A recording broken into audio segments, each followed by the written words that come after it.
Bonjour et bienvenue sur ma chaîne, vous êtes dans la vie d'Isa et je suis super contente de vous retrouver pour cette vidéo. Aujourd'hui, je vais vous parler de mon expérience Vinted. C'est une expérience assez mitigée que je vais vous présenter. J'espère qu'elle vous plaira. Je sais qu'il y a encore des personnes qui ne connaissent pas Vinted ou qui découvrent ou qui n'osent pas s'en servir. Alors moi, je vous donne mon avis en toute franchise et je vous dis ça tout de suite. Alors d'abord sur Vinted, deux choses, soit vous achetez, soit vous vendez, soit vous faites les deux. Moi je fais les deux personnellement, j'achète et je vends. Alors j'achète, j'ai acheté récemment ces petites bricoles, alors j'achète pas grand chose, j'achète de moins en moins même pour être honnête, puisque j'ai pas mal été déçue par la qualité, par c'est-à-dire que comment dire, sur Vinted, votre annonce va vous dire sac à main en très bon état. Alors, j'ai acheté celui-ci. C'est un Bréal. Celui-ci, alors c'est le parfait exemple du sac des bonnes affaires de Vinted. C'est-à-dire qu'il était tout neuf, il était dans son emballage. Et avec les frais de port à 2,88 je crois, et avec les frais Vinted à moins de 1 euro, je crois que ce sac, il m'est revenu à 8 euros. Quelque chose comme ça. Donc voilà, ça, c'est la parfaite bonne affaire de Vinted. Mais il y a des fois où, alors j'ai également acheté celui-ci. Voilà, moi j'achète très peu de vêtements parce que j'ai été déçue. Celui-ci, bon, je vous l'avais présenté pour cet été, je m'en suis pas mal servi. Voilà, c'est un sac à dos en paille que j'aime bien pour l'été. Pareil, j'ai payé moins de 8 euros. Par contre, j'avais acheté ce petit gilet. Alors voilà, ça c'est typiquement le petit gilet que j'aimais bien en maille hein, pour l'été, ouvert, voilà. Pas mal, sauf qu'il est arrivé avec un trou ici, que je l'ai passé à la machine avec un autre trou, je sais plus où. Je l'ai passé à la machine, il a rétréci. Bref, c'est un petit gilet que j'avais payé moins de 8 euros aussi, pareil, mais que je n'ai jamais mis et que je ne pourrai jamais mettre parce que quand je l'ai reçu, j'ai validé l'achat. Hein, j'ai dit, ouais, très bien, très bon achat. Et puis que quand je l'ai lavé, je me suis aperçue après qu'effectivement, il était plein de trous et qu'il avait rétréci. Donc, trop tard, c'est mort. Il était vendu pour un L et franchement, je pense que maintenant, c'est même pas un XS, quoi. On rentre plus dedans. Donc, voilà, c'est le genre de choses. Alors, peut-être que je l'ai pas... J'ai pas lavé comme il fallait, j'en sais rien, mais enfin les trous, c'est pas moi qui les ai faits, ils y étaient. Hein. Donc voilà, ça c'est le genre de choses que je ne supporte pas sur Vinted et du coup je n'achète plus de vêtements, ou très peu, très peu. Je préfère 100 fois faire les soldes et attendre les soldes et me faire plaisir au moment des soldes avec des articles que j'ai achetés, que j'ai essayés et au moins où je suis tranquille. L'avantage sur Vinted, c'est que vous pouvez déposer un avis. Vous pouvez aussi ouvrir un litige si ça va pas, s'il y a quelque chose qui va pas. Bon, il y a des recours. Hein, maintenant, c'est vrai que si vous êtes déçu d'un article, vous pouvez toujours demander réclamation, mais encore faut-il l'avoir vu avant de valider votre achat. Et vous avez que 48 heures, je crois, pour valider votre achat. Sinon, automatiquement, il sera validé comme positif. Donc, c'est peu et il faut vraiment être réactif et vigilant. Voilà, donc vous pouvez quand même laisser un avis en disant oui ou non, ça vous a plu, ça vous a pas plu. La vendeuse peut vous répondre, hein, elle peut répondre à cet avis. Moi, personnellement, je vends pas mal et à chaque fois que j'ai un avis positif, j'ai beaucoup d'avis positifs. Hein, je dois être à 800, à peu près 800 avis, quelque chose comme ça. Et si c'est pas plus, et j'ai que des avis positifs. Hein, donc, je réponds toujours, je dis toujours un petit merci parce que je pense que ça fait plaisir à l'acheteuse et puis c'est la moindre des choses. Donc, vous voyez, par exemple, cette robe, là, c'est une robe qui habille. Si jamais j'avais voulu la vendre sur Vinted, je la présenterais comme ceci, c'est-à-dire de la façon dont moi je la porte, avec une ceinture rouge et des chaussures rouges. Je la présenterai comme ça, je la vendrai pas plus de 6 euros. Elle est en parfait état, je marquerai très bon état et je marquerai la taille, la couleur, etc.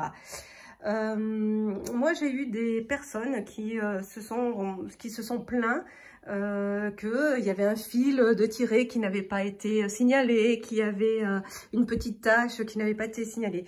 Moi, j'avoue que je ne fais pas exprès. S'il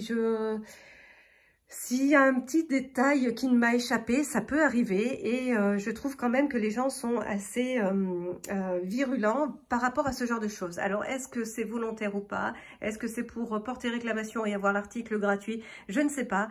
Il y a ce côté négatif de Vinted où les gens se plaignent toujours de quelque chose. On vous vend une petite robe à 3 à 4 euros parce que les gens négocient.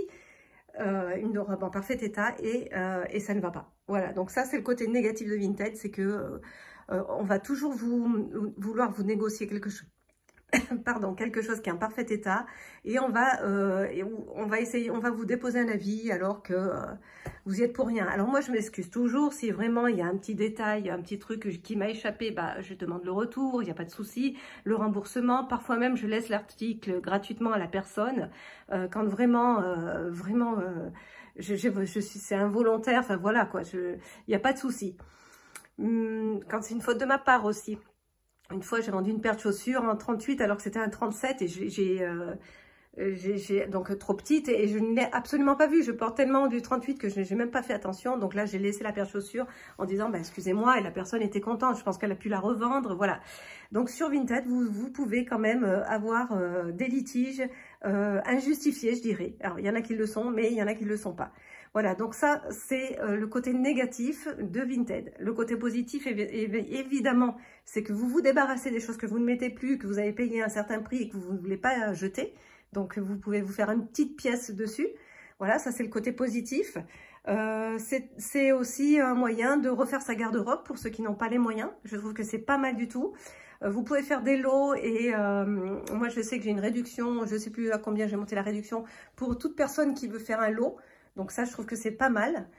Voilà, donc sur Vinted, mon avis partagé est plutôt mitigé. C'est que oui, vous pouvez faire des bonnes affaires comme vous pouvez en faire des mauvaises. Enfin voilà, il faut tenter et puis il faut voir si il y a quelqu'un. Moi, il y a eu des fois où j'ai acheté des choses qui ne m'allaient pas du tout et que j'ai revendu au prix où j'avais acheté. Donc j'ai rien perdu. Je suis contente aussi de pouvoir faire ce troc-là. Il n'y a pas de souci. Voilà, donc après, il y a une chose aussi qu'il faut savoir quand vous vendez, c'est que si vous vendez au-delà de 300 €, je crois, à vérifier, mais je ne suis pas sûre, vous allez devoir déclarer aux impôts. Alors attention, si vous n'êtes pas imposable ou si vous êtes à la limite, ça peut devenir. Attention à ça. Voilà, donc voilà, c'était à peu près tout ce que j'avais à dire sur mon expérience Vinted. Côté positif, la vente et la revente de vos articles avec un petit billet derrière. Côté négatif, c'est plutôt dans les achats où j'ai vraiment des soucis, où je trouve que certains articles ne sont pas de très bonne qualité. Il faut faire très attention à certaines choses. Voilà, voilà le petit côté négatif et voilà mon avis sur Vinted. Ça n'engage que moi. J'espère que quand même ça vous aura donné envie d'essayer. Je sais pas, peut-être, sachez qu'il y a d'autres sites où vous pouvez vendre. Il y a Etsy, il y a comment ça s'appelle, comptoir privé, non. Je sais plus, un autre, éventuellement je vous le retrouverai, je vous le mettrai en lien. Mais il n'y a pas que Vinted, il y a Back Market, il y a Le Bon Coin. Voilà, il n'y a pas que Vinted, mais c'est vrai que Vinted est devenu très populaire. On en parle beaucoup. Ça vaut le coup d'essayer. Ça vaut le coup d'être essayé. Vous pouvez à tout moment mettre votre dressing en pause ou même arrêter votre compte. Donc voilà, franchement, pourquoi pas se jeter à l'eau. Écoutez, voilà, cette vidéo est terminée. J'espère qu'elle vous aura plu. C'était mon expérience Vinted, mon expérience mitigée de Vinted. Je vous dis à très bientôt dans une prochaine vidéo. Et bien sûr, je ne suis pas sponsorisée. N'hésitez pas à liker, n'hésitez pas à vous abonner et à laisser vos commentaires, à partager votre expérience vous aussi pour les autres, pour les personnes qui veulent que ça intéresse. À très bientôt. Bye bye.